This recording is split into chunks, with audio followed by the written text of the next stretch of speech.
And this is KPFK Los Angeles. Good evening and welcome to another talk by Alan Watts. Alan will finish tonight his 4-part seminar on Zen and the Art of Controlled Accidents. Now here is Alan Watts with part 4, concluding the seminar, Zen and the Art of Controlled Accidents. Alan Watts.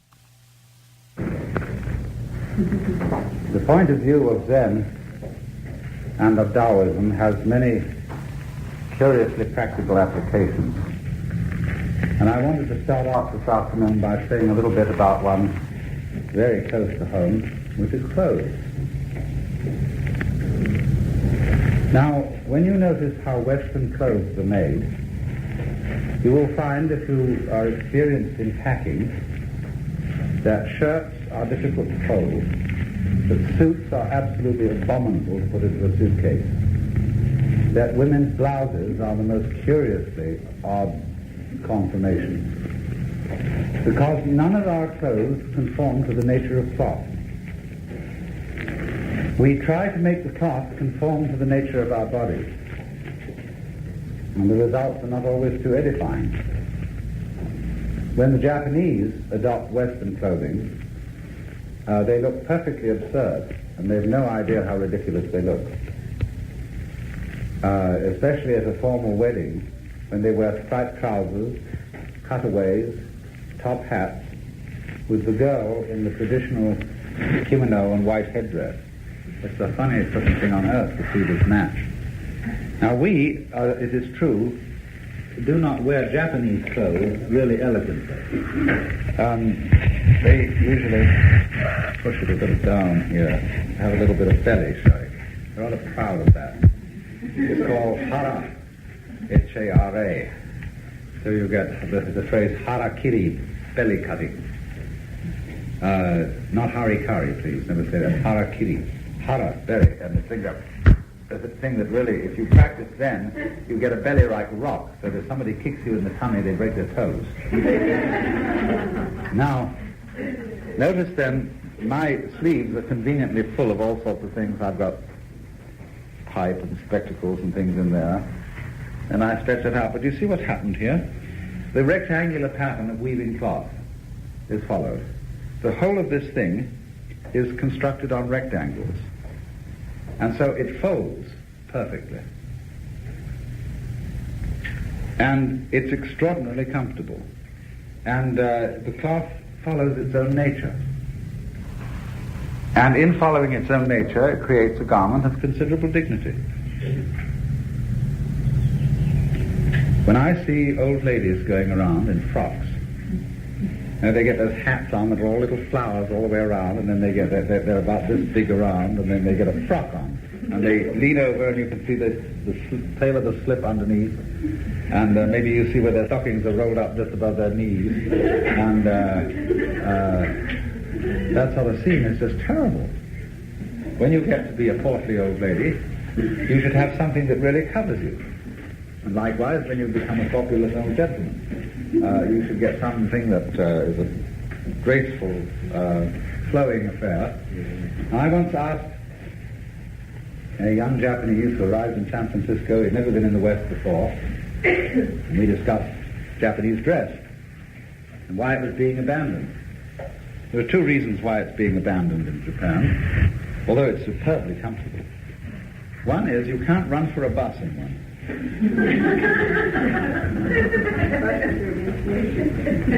The other is that in order to clean these things in the traditional way, they rip them apart completely.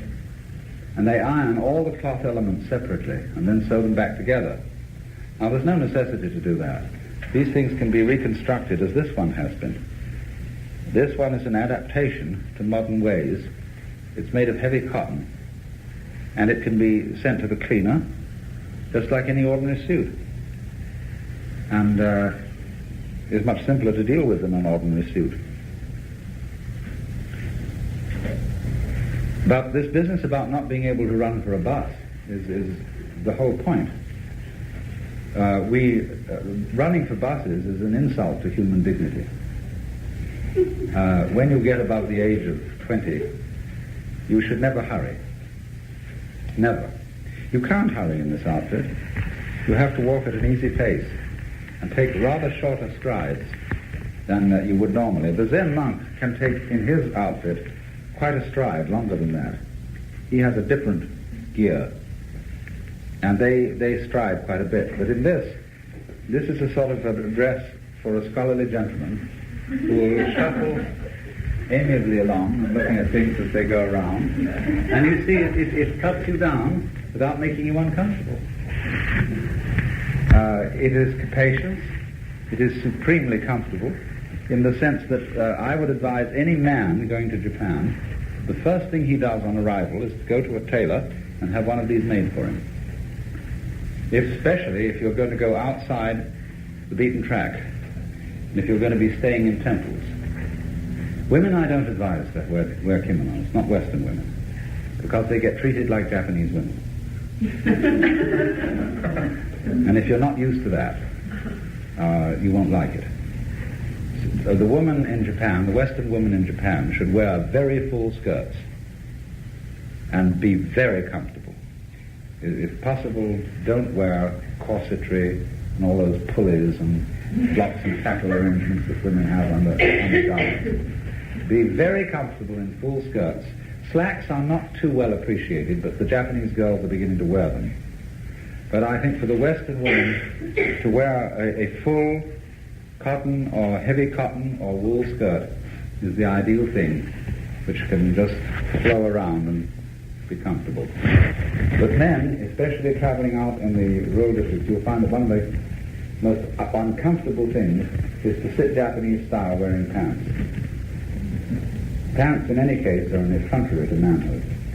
They're instruments of castration. And they should never have been worn by men. Pants are suitable for ladies, but not for men. Now, this is just an ordinary cold stone floor, but we found ourselves one morning in the great Zen temple of Eiheiji, and we were in this great open temple, floored, not with hard stone, but with Japanese tatami mats. And they're resilient and rather comfortable.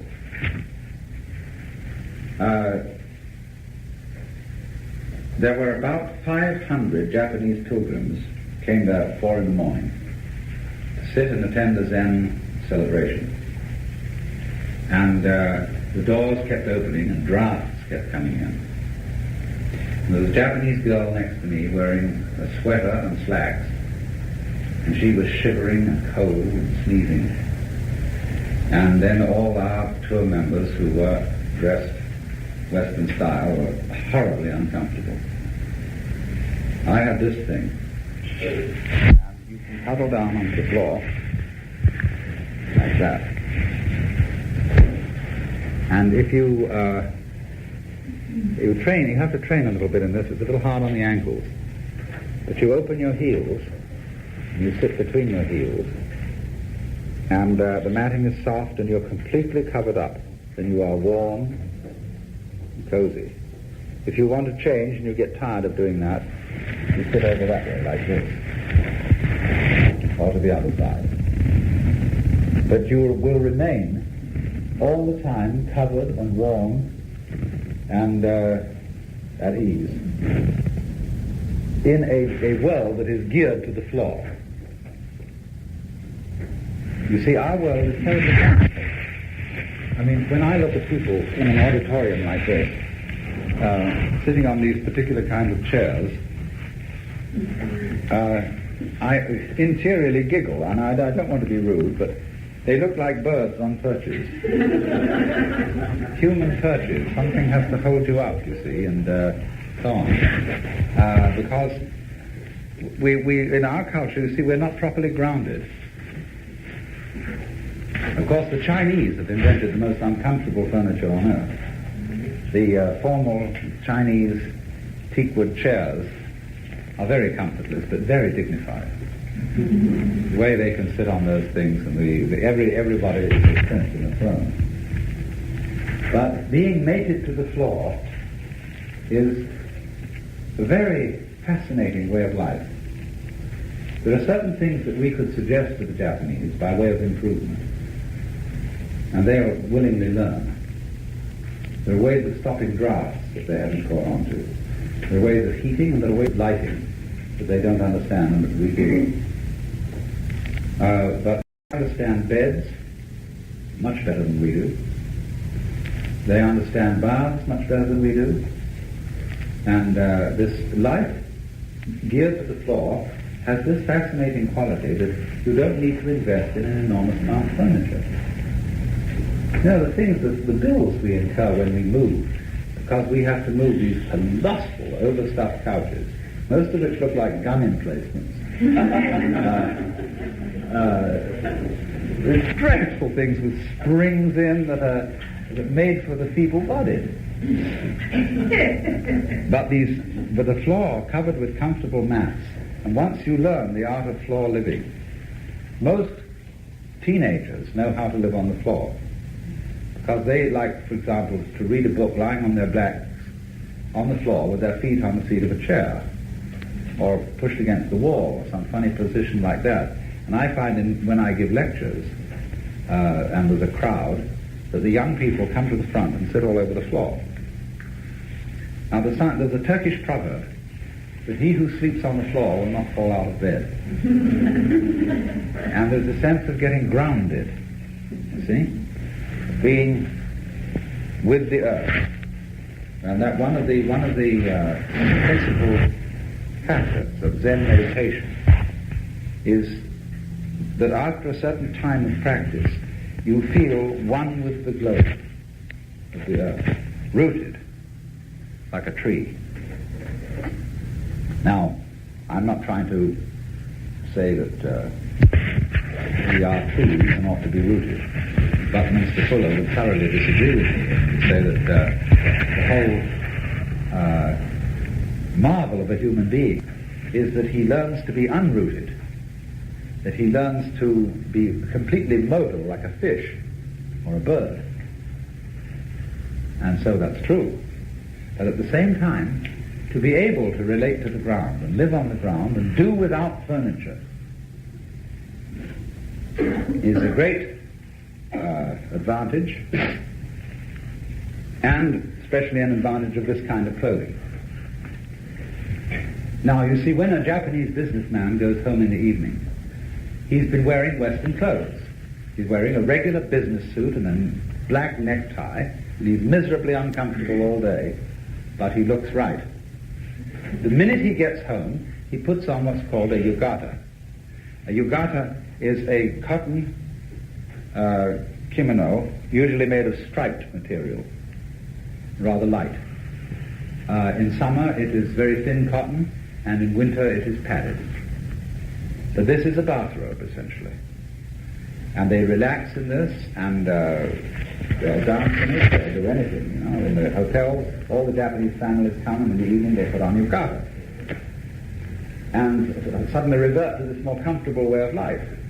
And they all take off to the bathroom, where they have a marvelous system of washing, which is a very, very hot tub, which can accommodate about, in a big household, it can accommodate 6 or 7 people at a time.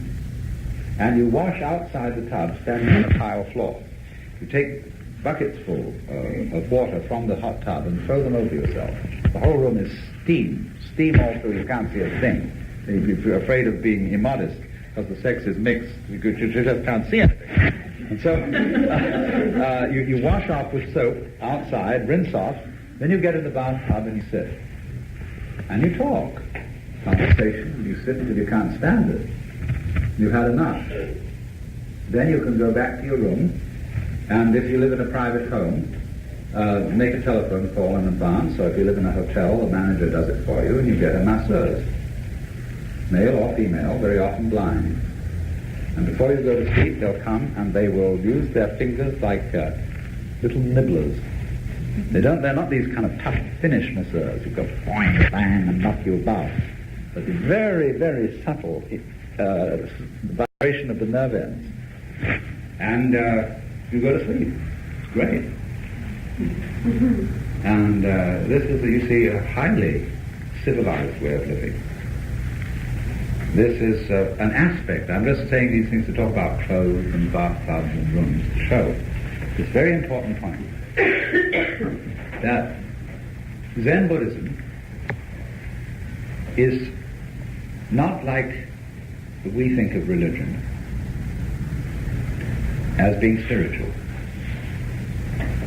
I remember years and years ago, when it was in 1936 at the World Congress of Faiths in London, we had a meeting of all the faiths, and there was a final meeting, which is a great auditorium in Queen's Hall in London, and the chief representatives of the different religions were asked to speak on the supreme spiritual ideal.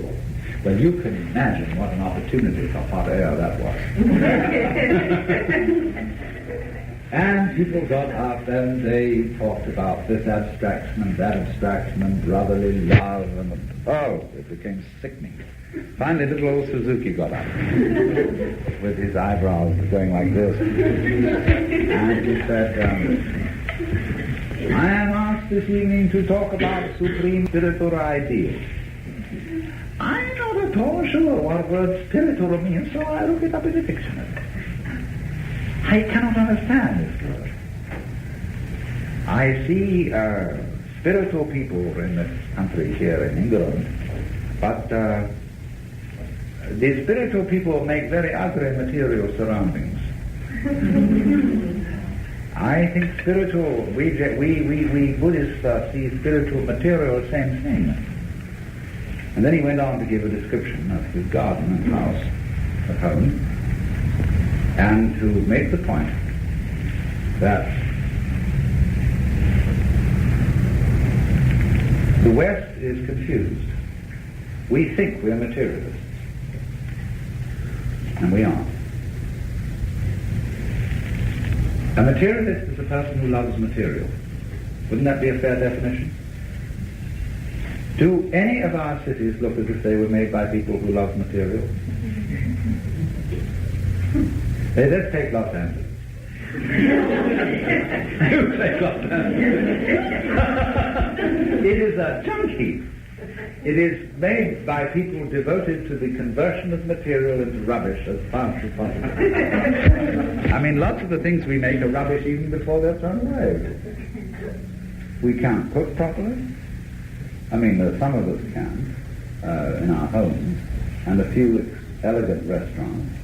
But by and large, the food that you buy in a journey across the country is fried in rancid axle grease, to quote Lucius Beebe. It is just not loved. It's made by people who know that it's good food, and you ought to eat it. And it's all scrubbed in soap before being served, and it's, but it's terrible food. Because the people who made it didn't love material.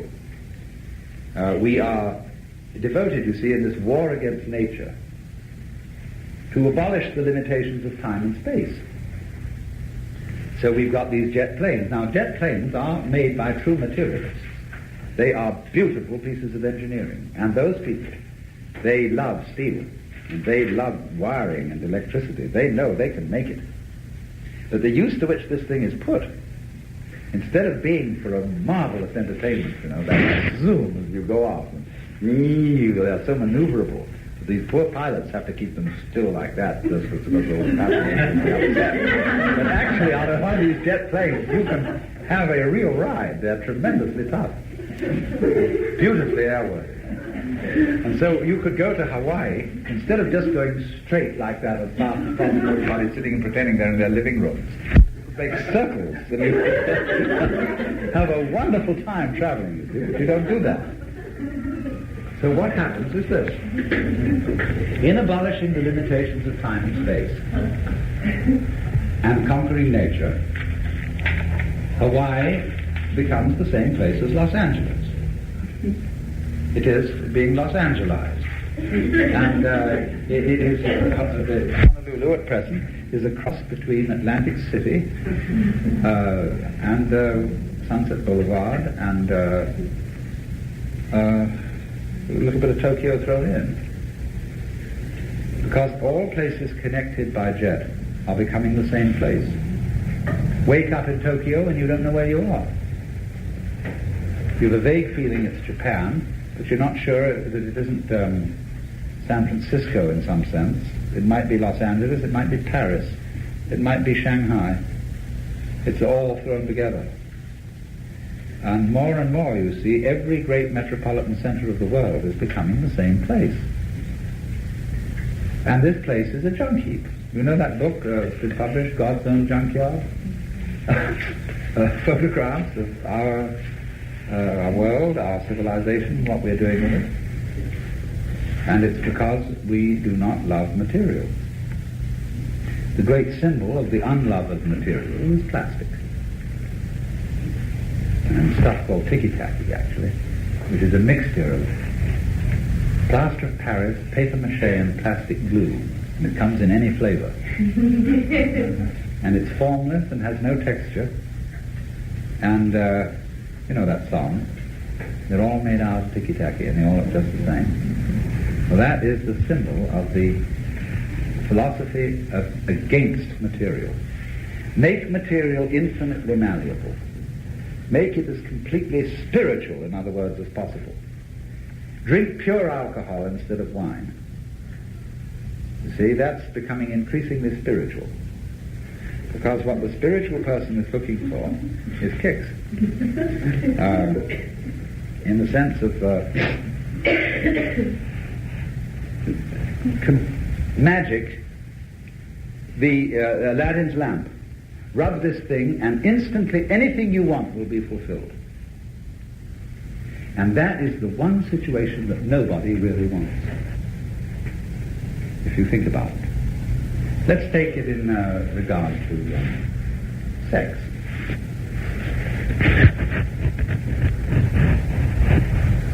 Sex is a highly desirable thing. But it is had on the basis if I get it exactly when I want it and wherever I want it, it ceases to be interesting. I'm very liberal on these matters, but there is nothing more sexually discouraging than a nudist camp, where everything is shown and it becomes boring. Because you see, the nature of the universe, as I said in the beginning, is the dynamics of being are now you see it, now you don't. And that's also the basis of coquetry. Women in particular, who are artists in coquetry, should be a little difficult. They should cover up. They should conceal themselves. They're going to reveal later on, but not now. And if you don't have that kind of element in life, you've lost the point. So in the same way, if there is no distance to travel between one place and another, it's not worth going there. In Japanese architecture, for example, they don't believe in picture windows, except occasionally they have them. They, on the whole, feel that if there is a view to be seen, you ought to make a little effort to go and look at it, so that when you look at the view, you don't do anything else. So you don't take the view for granted. So you climb up a little stairway at a certain point where there is a moon viewing platform which looks out over a garden in a certain way. And then you can devote yourself to the view. But we believe in living in goldfish bowls. And we have these marvelous views, but before you know where you are, the view is somebody else's picture window looking at yours. And there's no privacy. Privacy is another important thing, especially when population is increasing, and from which we have many lessons to learn from Japanese architecture. The art, you see, when you live in a household where everything is made of paper, you can hear everything that goes on. All belly rumbles and such intimate noises are perfect public property. But you get to learn not to notice them. They learn to see without looking and to hear without listening. And they manage to create marvelous privacy by the use of space, by the use of screens, and by using small interior areas to build gardens that in their architecture suggest huge interior spaces. Somebody in a small garden copies a Chinese painting, a great landscape of mountains and rivers. Doesn't do it, though. You must avoid, when you make a Japanese garden, please don't use toy stone lanterns, bridges, bronze stalks, and anything like that. That's just terrible. It's corn. I must sometime give a whole lecture on bad taste in Oriental art. But don't use those things. Avoid them like the plague. You should use nothing but sand and rock and plants. And moss, particularly. Water. Oh, yes. No, but even if that's sometimes expensive, that's the point. If you can afford water, for example, in Kyoto, the gardens that can afford water very often have it piped in from the hill springs in bamboo tubes. And you know how those bamboo tubes come out over a stone where the top of the stone has been hollowed out into a pool. And that water is flowing down all the time into that. And the sound goes on and on and on, and there's a dipper there you can pick up and drink if you want to. But that's a luxury. And it's a luxury in Southern California, really. You oughtn't to have it. Too little water here. But so the artist makes his streams out of sand, and he rakes the sand in such a way that it becomes water. So with nothing but sand and rock, the most famous garden in the world is Ryoanji, which is made of nothing but sand and rock. And it suggests either a beach or an ocean with islands. It doesn't supposed to mean anything. They, unfortunately, when you go there, the tourist sort of trade issues little pamphlets in English on what each one of the rocks means. The person who did this had no such thing in mind. There's also a very, very funny Zen priest at another temple called Daisen Inn, who doesn't speak very good English, but has memorized a beautiful lecture in English, which he gives on the spiritual meaning of the rock and sand garden, how you progress from the hard, crunchy rocks of human passions to the pure void of nirvana, where there's a large expanse with nothing in it but two mounds of sand on sand. You can hardly see them. And he gives this with great style and verve. And one day I twitted him, said, you seem to think that this garden means something. He said to me, the trouble with you is you're too skillful with words. But he's a very nice fellow. But he's got a little racket going there, you know, the tourist site. They have to have an explanation. They want to know what it means. People always take hold of a piece of Chinese art and say, what does that symbolize? Well, very often it doesn't symbolize anything. Now here we come, you see, to a most important point about all this. What we call the meaning of life. And you can't really appreciate this without being a materialist.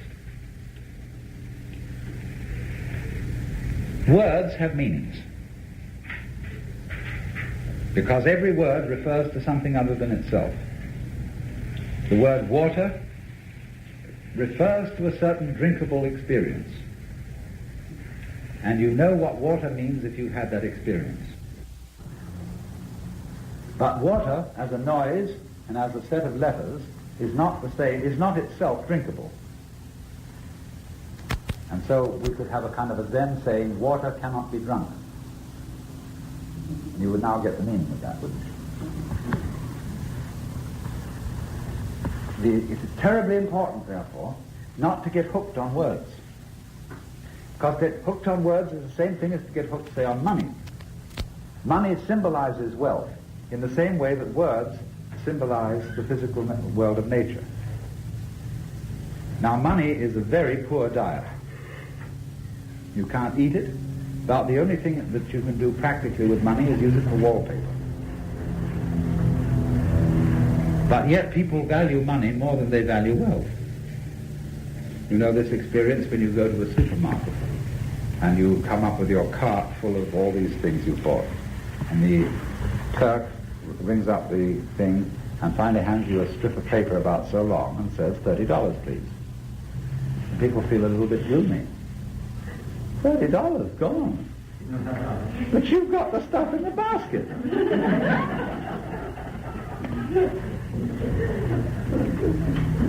Because the $30 are the symbol. And they're the abstraction, they're the spiritual thing. The stuff in the basket is the reality, that's the material thing. So then, to be a materialist and to reverence material is to begin to understand, you see, the secret of life. It teaches you, for example, to live here and now, because the material world is an entirely present world. There is no past material world.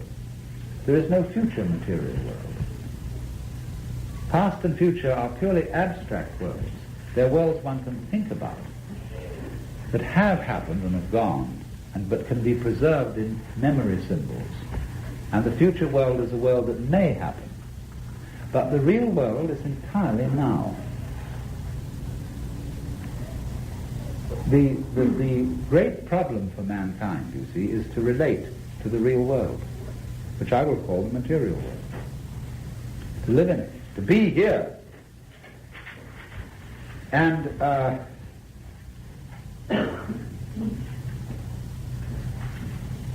to enjoy the fact that the material world doesn't mean anything. Now, see, this is very difficult for us to dig, because when we say something is meaningless, we mean it's a washout. It does no good. Words are meaningful. Now, supposing things were like words. Supposing this bamboo meant something. Like a word means something. What does this bamboo mean? Is it supposed to have some significance? To be a sign pointing to something beyond itself? Of course not. This is it. This fantastic creature which goes like this. That's the point. That's what life is about. And if you can't see that, you can't see anything. So when they ask in Zen, what is the Buddha? Which means, what is the principle of enlightenment, the ultimate reality? The answer is the bamboo tree in the garden. But that's not saying, you see, this is not being Philistine philosophy, which says to people, stop asking silly questions and get on with your dinners. You know, like you might say to some sort of inquisitive child. That's not that. It's that if you understand that this now reality, symbols refer to past and future, remember, to the elsewhere, to the non-here and now. If you understand this here and now,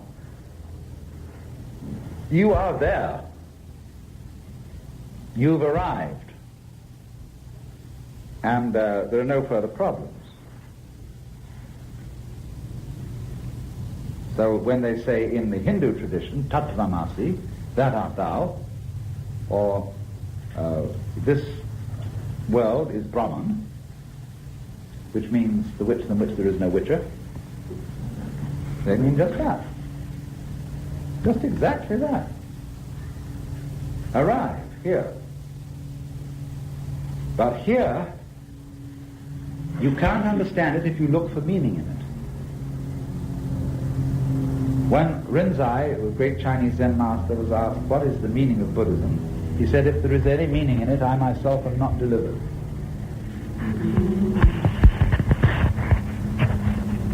Now, that is the sense, then, of seeing that the whole universe is nonsense. That just as you could hear Hindu musicians when they sometimes play rhythms, they go dit dee dit da dit dee dit da dit da dit da dit da dit da dit da dit da dit da dit da da dit da dit da dit da dit da dit da dit da da, and they make all kinds of funny noises like that. What's it all about? When we like to dance, clap hands, Most people do. Most people like to spend most of their free time engaged in some kind of a rhythmic activity. Singing, dancing, hitting balls around greens, various things of that kind are absolutely pointless. But hooray! I mean, what are birds singing about? The mockingbird gets up there and makes those extraordinary noises, which are very artful. The mockingbirds have learned to imitate nightingales. There are no nightingales in the United States, but people play records of nightingales when they play Respighi's Birds of Rome. And the mockingbirds of Southern California have picked up the nightingale song. But these are ridiculous birds. They go on and they make all these noises, but there's no point to it, except doing that. So the whole universe is doing that. It's playing. And we take it seriously. We say, oh, excuse me, but that's very serious. What do you mean? So a Zen master once wrote this poem when he was about to die. He said, from the bathtub to the bathtub, I have uttered stuff and nonsense. The bathtub in which the baby is washed at birth, and the bathtub in which the corpse is put before burial. All this time I've been talking nonsense. So, I remember a letter which the great Sokean Sasaki, who was the New York Zen teacher for many years, wrote to one of his former students who aspired to be a novelist and who wanted to write novels which would help people understand Zen. He said, you mustn't do that. He said, you, my friend, are raising waves when no wind is blowing. Don't write any story to the human being. Write it to the great sky. That here I am studying Buddhism 50 years, and all I have learned in this time is great nonsense. It is spring today, and I go out to get my shoe shine. And there is the shoe shine boy, shining a lady's shoe and holding her ankle, and two nuns go by in their ghostly black robes, and he looks at them and winks at me, and this wink doesn't mean anything. You think of the great storytellers, Fanny Hurst, O. Henry, so on. They don't have any message. They're just talking about life in a beautiful way, as it rolls on, as the water flows. That is the great art. You do that.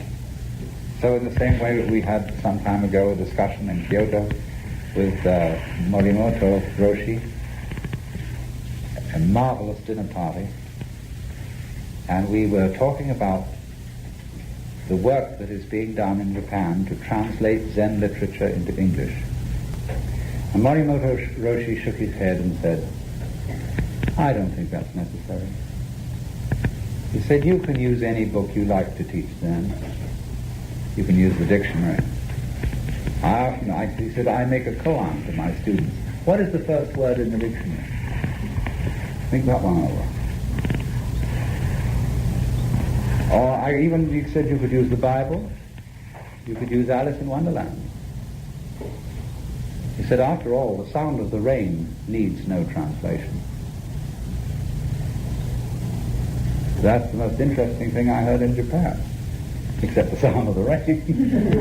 When we were having an early morning lecture from the Roshi, Oda Roshi at Daitokuchi, one of the great Zen temples in Kyoto. It was a very interesting affair, because they came in and they beat all sorts of drums and rang bells, and they got marvelous rhythms going on these things. And they made obeisances to the Buddha, and the Roshi laid out a carpet and prostrated himself several times to the Buddha in preparation for giving the Buddha a lecture. And the Buddha sits on one throne, his image, and immediately opposite on another throne is the Roshi. And he engages in a dialogue. And one of the students takes a book stand and holds it up in front of him And from this he reads, he has this, beautiful, he has this big rosary, like this, and he breaks around him, and he gives on this lecture. It's a commentary on one of the great Zen classics. And everybody is handed copies of it in Chinese. There are a whole bunch of kind of weird swinging Westerners who go in and sit on this too. And they all read this. The monks sit opposite on one side of the room, and all the Western visiting students sit on the other side. And he gives this lecture. Well, in the middle of it, it started raining. And the rain came down on that roof like thunder. He didn't raise his voice. The slightest difference went straight on. It doesn't make what you hear makes no difference. Just listen to the sound of the voice. Now, I can explain this to you in a poem that was written, but this regards letting you in on a little bit of scholarly information. I hope it won't bore you. But, there's another sect of Buddhism, other than Zen, which is called Shinshu, which means the true school.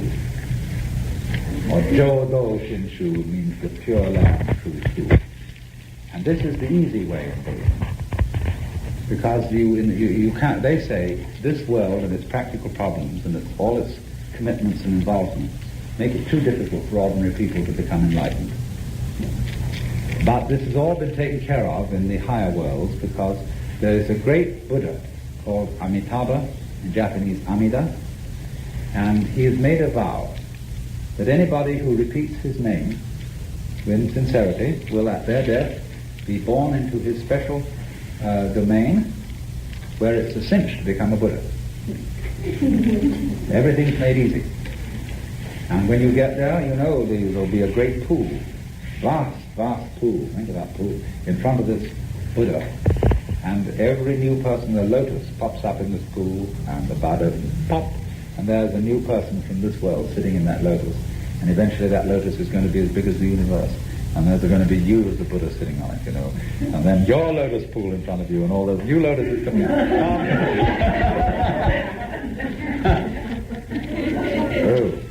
So all you have to say to get this scene is Namo Amida Butsu. That means Namo, name, like the French say nom de nom de nom de nom. German Heil, Latin Ave, Namo Amida Butsu. Butsu means Buddha. Namo Amida Butsu. Namo Amida Butsu. You count it around the way with it. Namo Amida Butsu, Namo Amida Butsu, Namo Amida Butsu, Namo Amida Butsu. You can shorten it to Namanda, Namanda, Namanda, Namanda. And you'll be quite sure, You only need to say it once, but you'll be quite sure by saying the rosary. Well, anyway, there's something in this. It's not as superstitious as it sounds. And so Zen people and Shinshu people sometimes get together. Well, there was a Zen master who had a student whose background was Shinshu. And the Zen master felt that this student was getting warm, getting near the point. And so he said, why don't you write a poem that expresses your understanding? So he said he would. And now saying Namo Amida Butsu is called Nembutsu.